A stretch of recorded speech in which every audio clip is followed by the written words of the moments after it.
بسم اللہ الرحمن الرحیم۔ نمبر 1، اسلامی تاریخ۔ ملکہ سبا کا اسلام لانا۔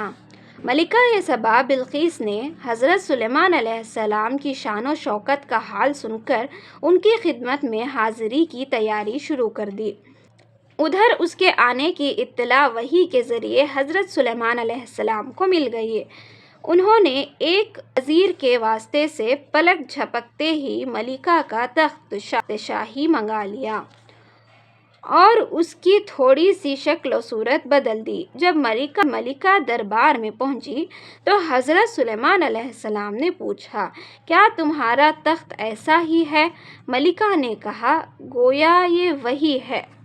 حضرت سلیمان علیہ السلام نے ایک محل تعمیر کر کے صحن میں ایک بڑا حوض بنوایا اور پانی سے بھر کر اس کے اوپر خوبصورت ریشے کا فرش بچھایا تھا۔ دیکھنے والوں کو ایسا محسوس ہوتا کہ صحن میں پانی بہہ رہا ہے۔ جب ملکہ سبا صحن میں پہنچی تو پانی دیکھ کر اس میں داخل ہونے کے لیے پنڈلی سے کپڑا سمیٹا۔ حضرت سلیمان علیہ السلام نے کہا، اس کی ضرورت نہیں، کیونکہ پورا صحن خوبصورت شیشے سے بنایا گیا ہے۔ ملکہ کی عقل پر یہ سخت چوٹ تھی۔ جب اس نے حقیقت حال کو سمجھا کہ یہ جو کچھ ہو رہا ہے وہ صرف ہمیں یہ یقین دلانے کے لیے کہ حضرت سلیمان علیہ السلام کو ایسی بے مثال چیزیں عطا کرنے والی ہستی ایک ہے جو پوری کائنات کا مالک ہے، پھر اپنے کفر و شرک پر شرمندہ ہوئی اور حضرت سلیمان علیہ السلام کے دست مبارک پر ایمان لے آئی۔ نمبر 2، اللہ کی قدرت۔ ڈالفن مچھلی۔ سمندر کی مچھلیاں انسان سے ڈر کر بھاگ جاتی ہیں، لیکن اللہ تعالیٰ نے اپنی قدرت سے ڈالفن نامی ایک مچھلی ایسی بھی پیدا فرمائی جو مچھروں اور غوطہ خوروں سے مانوس ہوتی ہیں، ان کے ساتھ دوستانہ تعلق رکھتی ہیں، شارک جیسی خطرناک مچھلی سے حفاظت کرتی ہیں، چھوٹی مچھلیوں کو مچھروں کے جال کی طرف دوڑا کر شکار کرتی ہیں، پانی میں تربیت کرنے والوں کے ساتھ گیند کھیلتی ہیں اور آدمی کے اشارے پر طرح طرح کے کرتب کرتی ہیں۔ آخر ڈالفن کے اندر انسان کی محبت کس نے ڈالی؟ یقیناً یہ اللہ ہی کی قدرت کا کمال ہے۔ نمبر 3، ایک فرض کے بارے میں۔ بے نمازی کا اسلام میں کوئی حصہ نہیں۔ رسول اللہ صلی اللہ علیہ وسلم نے فرمایا، جو شخص نماز نہیں پڑھتا ہے اس کا اسلام میں کچھ بھی حصہ نہیں ہے، اور بغیر وضو کے نماز نہیں ہوتی۔ نمبر 4، ایک سنت کے بارے میں۔ مونچھ اور ناخن کاٹنے کا وقت۔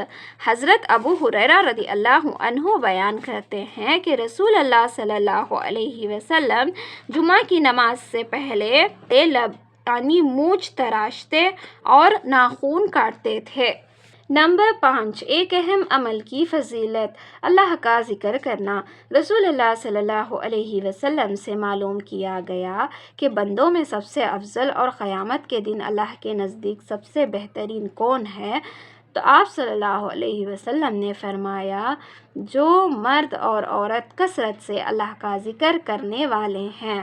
نمبر 6، ایک گناہ کے بارے میں۔ مسلمان بھائی سے بول چال بند رکھنا۔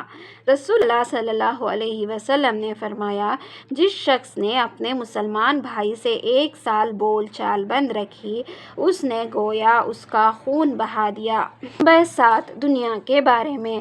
دنیا دشمنی کا سبب۔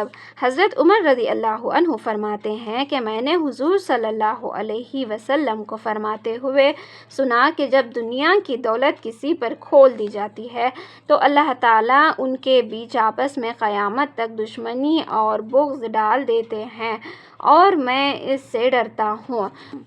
خلاصہ، جب کسی کے پاس خوب مال و دولت جمع ہوتی ہے تو لوگ اس سے حسد کرنے لگتے ہیں، جس سے دشمنی پیدا ہوتی ہے۔ نمبر 8، آخرت کے بارے میں۔ اہل جنت کی بات چیت۔